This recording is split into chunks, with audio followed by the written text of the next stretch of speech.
A lo largo de la historia, la humanidad ha enfrentado una batalla constante con un enemigo casi invisible, la enfermedad.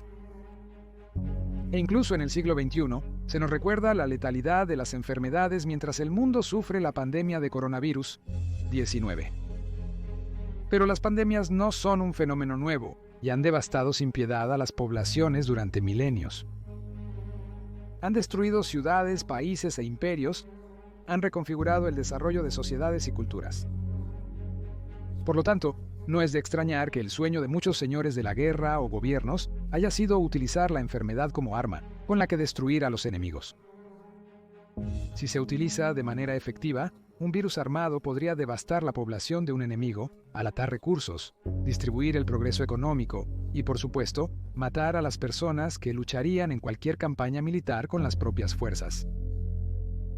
Las enfermedades armadas tienen el potencial teórico de erradicar a su enemigo mientras dejan todas sus riquezas en su lugar para saquearlas más tarde, y una enfermedad más que cualquier otra ha sido el foco del esfuerzo para desarrollar tal armamento biológico.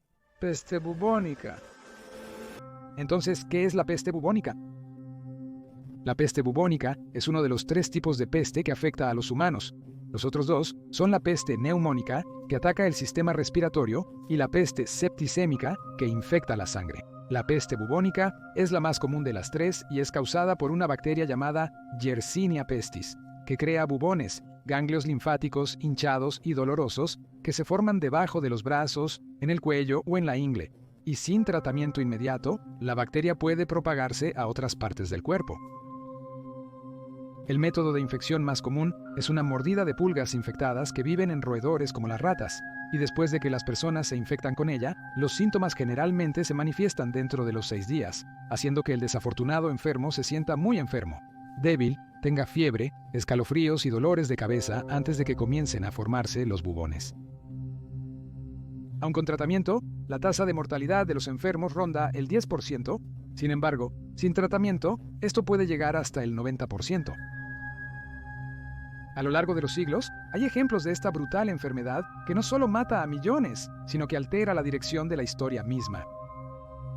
Uno de los primeros registros que habla de lo que muchos ahora sospechan que fue un brote de peste bubónica se puede encontrar en la Biblia hebrea.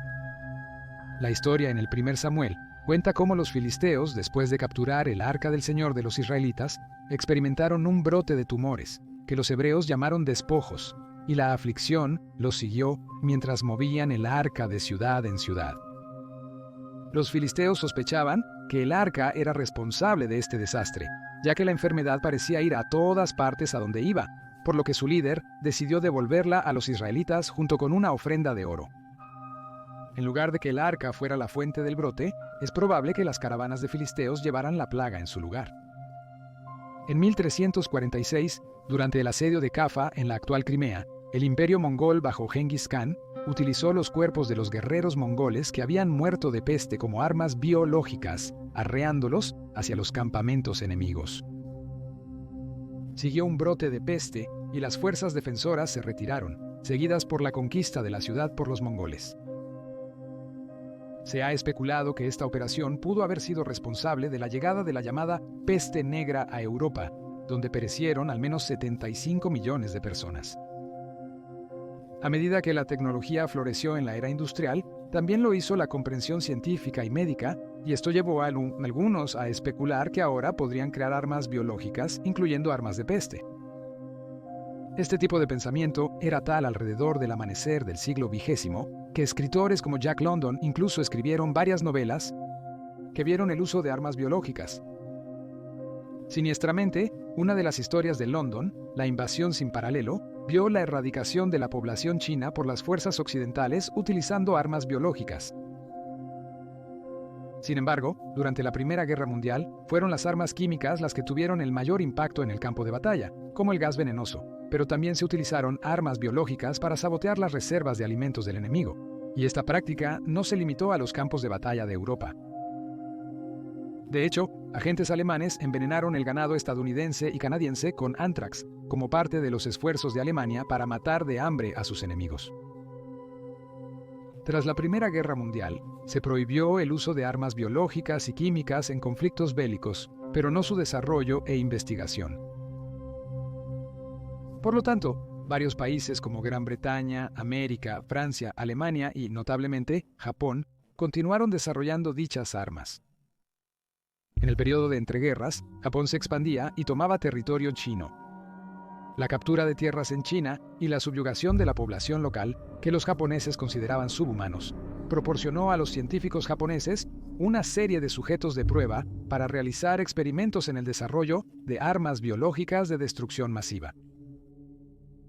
Al mando del programa de armas biológicas japonés estaba Shiro Ishii, y él dirigía la unidad 731 con base en Pingfang, en China. Ningún experimento en los desafortunados cautivos chinos retenidos allí era demasiado depravado para Ishii y su equipo en la búsqueda de desarrollar armas biológicas y químicas. Principalmente entre los objetivos de la unidad estaba la intención de convertir la peste bubónica en arma, y para ello criaron miles de ratas para suministrarlas a las pulgas que transmitirían la enfermedad. Luego investigaron formas de infectar a las personas, primero a individuos únicos y luego a las masas. Queriendo ir más allá del laboratorio, Shiro Ishii hizo repetidas solicitudes para pruebas de campo de su peste armada, las cuales finalmente fueron concedidas. Al principio, los japoneses usaron aviones para soltar cestas de ratas que llevaban pulgas infectadas de peste en los pueblos chinos, pero esto no logró los resultados que Ishii quería, ya que los aldeanos aprendieron a darle un amplio margen a estas cestas. Así que él y su equipo comenzaron a experimentar con métodos alternativos de despliegue y en julio de 1940 estaba listo para iniciar las pruebas de campo. Alrededor de 5 kilogramos de pulgas infectadas que fueron criadas en ratas en la unidad 731 fueron transferidas a la unidad satélite 1644 con base en Nanjing. Allí, un pequeño avión fue equipado con un dispositivo de rociado rudimentario para descargar las pulgas, combinadas con un cargamento de grano sobre el área objetivo seleccionada. El propósito del grano era atraer a las ratas, que luego serían mordidas por las pulgas infectadas con la peste y comenzarían a propagar la enfermedad a la población humana. El 4 de octubre de 1940, el aparentemente inocente avión despegó y voló a la ciudad de Quizhou, en la provincia sureste de Zhejiang, donde descargó su mortal carga. Sin embargo, después de 2 semanas, no se informó de ningún brote de peste, y la misión pareció ser un fracaso, lo que llevó a Shiro Ishii a ordenar otro ataque, esta vez en la ciudad portuaria de Ningbo. Siendo un importante centro de comercio y el centro de una misión presbiteriana estadounidense, el ataque fue presenciado por muchos occidentales, incluyendo al ministro estadounidense Archie Crouch, quien describió lo que vio en una entrada en su diario, fechada el 27 de octubre de 1940. Mientras el lento avión sobrevolaba el centro de la ciudad, una densa columna de humo se desprendía de su fuselaje. Esperaba que estuviera en llamas, pero la nube se dispersó velozmente hacia abajo, como lluvia de una nube de tormenta en un día soleado, y el avión se alejó. Esta vez, los japoneses no tendrían que esperar mucho para ver los frutos de los esfuerzos de la Unidad 731. Según el diario de Crouch, en una semana, al menos 10 personas habían muerto debido a un brote de peste, y los números crecieron rápidamente, con 16 personas muriendo por ello, solo en el 2 de noviembre. Parecía haber más buenas noticias para Shiro Ishii, cuando unos días después, los informes llegaron a los japoneses de que la peste también había estallado en Kwaizu. Los japoneses atribuyeron este brote a sus esfuerzos, declarando la operación anterior un éxito, aunque no está claro si el brote fue realmente el resultado del ataque o simplemente una ocurrencia natural. El 26 de noviembre se llevó a cabo otro ataque, esta vez contra la ciudad de Shinwa, pero el ataque no logró producir los resultados vistos en Ningbo. Para los aldeanos que fueron sujetos de prueba de la Unidad 731, morir por enfermedades como la peste era solo parte del miedo. Siempre que fue posible, en los días posteriores al ataque, los miembros de la Unidad 731 entrarían al pueblo vistiendo ropa protectora y comenzarían a separar a la población infectada de sus familias y amigos, quienes observarían horrorizados mientras los japoneses les practicaban vivisecciones sin anestesia. Los japoneses querían examinar cómo la enfermedad se apoderaría de sus víctimas, temiendo que la anestesia contaminara los resultados. Shiro Ishii estaba satisfecho con el efecto de sus armas, pero los resultados no eran tan perfectos como esperaba. Muchas de las pulgas rociadas por la aeronave de la Unidad 731 morían antes de aferrarse a una víctima. Así, la Unidad 731 buscó maneras de entregar ratas con pulgas portadoras de peste a un área objetivo. Las ratas mantendrían vivas a las pulgas y ayudarían a esparcirlas mucho más a través de la desafortunada zona objetivo, infectando a otras ratas a medida que avanzaban, expandiendo así el área infectada exponencialmente, hasta que 731 experimentó con contenedores de porcelana especialmente construidos que podían ser lanzados por una aeronave, convirtiéndose, en efecto, en bombas de peste. Los contenedores de porcelana serían reventados por una pequeña carga explosiva antes de llegar al suelo, permitiendo que las pulgas portadoras de la peste se dispersaran sobre una gran área, aumentando la tasa de infección. Estas bombas de peste eran bastante avanzadas para su época, empleando un radiofaro desmontable que caería a la tierra primero y transmitiría una señal que activaría la pequeña explosión cuando la bomba estuviera a la altura correcta. Mientras se desarrollaban las bombas de peste, se convocó nuevamente a la unidad de Shiroishi para apoyar en la guerra en China. Sería casi un año después del ataque a Ningbo, cuando se llevó a cabo otro ataque, esta vez contra la ciudad de Chengde, el 4 de noviembre de 1941. E incluido en los planes estaba el uso de las armas químicas y biológicas desarrolladas por la Unidad 731. Durante los juicios por crímenes de guerra de Khabarovsk, celebrados en la Unión Soviética después del final de la guerra, el mayor general japonés Kiyoshi Kawashimi testificó que unos 40 miembros de la Unidad 731 lanzaron pulgas contaminadas con peste bubónica sobre Chandín y que esto causó brotes de epidemias de peste entre la población y los soldados chinos defensores. Las estimaciones varían, pero según algunas fuentes chinas, 7.643 personas murieron de peste después de esta infestación.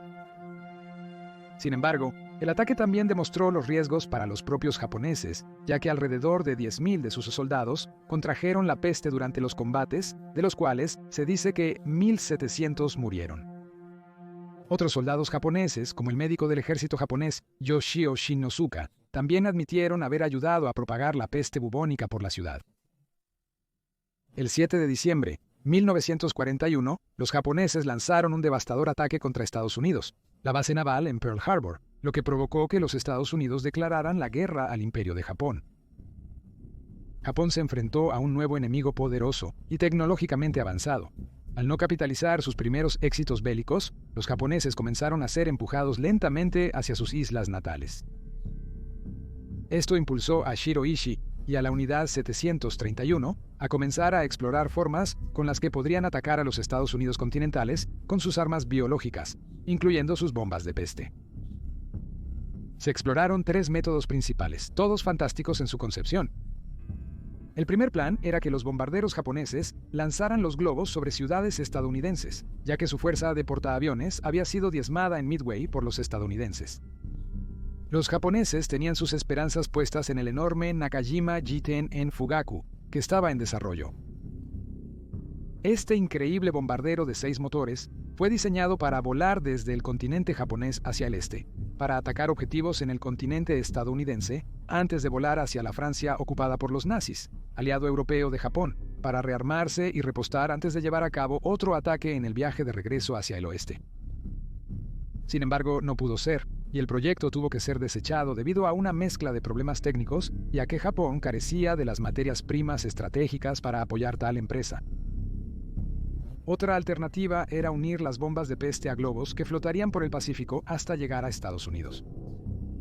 Las bombas se desprendían después de un tiempo razonado que estaba sobre los Estados Unidos, y de hecho, durante la guerra, los japoneses lanzaron miles de globos a los Estados Unidos, Senom. Y Canadá, con bombas convencionales e incendiarias destinadas a iniciar incendios forestales, pero solo una pequeña fracción de ellos completó el viaje. Era una opción, pero su precio era demasiado alto para ser creíble. Eso dejó a la enorme clase I-400 de submarinos de la Marina japonesa. Estos submarinos fueron diseñados para llevar 2 o 3 aviones de ataque Aichi M6 hacia Ron, haciendo que, de hecho, sean portaaviones sumergibles. La idea era que 2 o 3 I-400 se acercaran sigilosamente a la costa de San Diego y emergieran, lanzando sus aviones cada uno llevando las bombas de peste para soltarlas sobre los habitantes desprevenidos de la ciudad. El plan, llamado Operación Cerezos en Flor por la Noche, estaba planeado para ejecutarse el 22 de septiembre de 1945. muchos líderes japoneses estaban ansiosos por cometer actos de genocidio contra civiles estadounidenses como venganza por los miles de japoneses que morían en los bombardeos incendiarios de Estados Unidos a las ciudades de Japón. La Unidad 731 comenzó a crear grandes cantidades de pulgas infectadas en preparación para una campaña biológica contra Estados Unidos. Estimaciones sugieren que la Unidad 731 tenía suficientes pulgas en 1945 para matar a toda la población mundial. A mediados de 1945, la mayoría pensaba que la guerra contra Japón duraría al menos 2 años más. Durante ese periodo, probablemente habría múltiples ataques subsecuentes contra Estados Unidos. Esa visión se desmoronó el 6 de agosto, 1945, cuando Estados Unidos destruyó la ciudad de Hiroshima, con una sola arma nuclear, seguida de un segundo ataque nuclear en Nagasaki 3 días después. En menos de una semana, Japón se rindió y Estados Unidos sufrió ataques de la plaga. Fueron cancelados. Aunque el mundo pudo haber quedado horrorizado por Shiro Ishii y su equipo, para la mayoría de sus compatriotas, él era un héroe, y después de llegar a un acuerdo con los estadounidenses en el que entregaría su investigación, él y muchos de su personal nunca respondieron por sus crímenes. Esto ha sido Guerras del Mundo, y esperamos que disfruten aprendiendo sobre la historia militar y las guerras en general. Si deseas apoyar el programa, considera convertirte en patrocinador haciendo clic en el enlace de la descripción o comentarios. Los videos bélicos no son aptos para publicidad en YouTube. Por eso, dependemos del apoyo de los patrocinadores para seguir creando el contenido que te gusta. Gracias por ver y apoyar. Como siempre, Sora, nos vemos en el próximo video.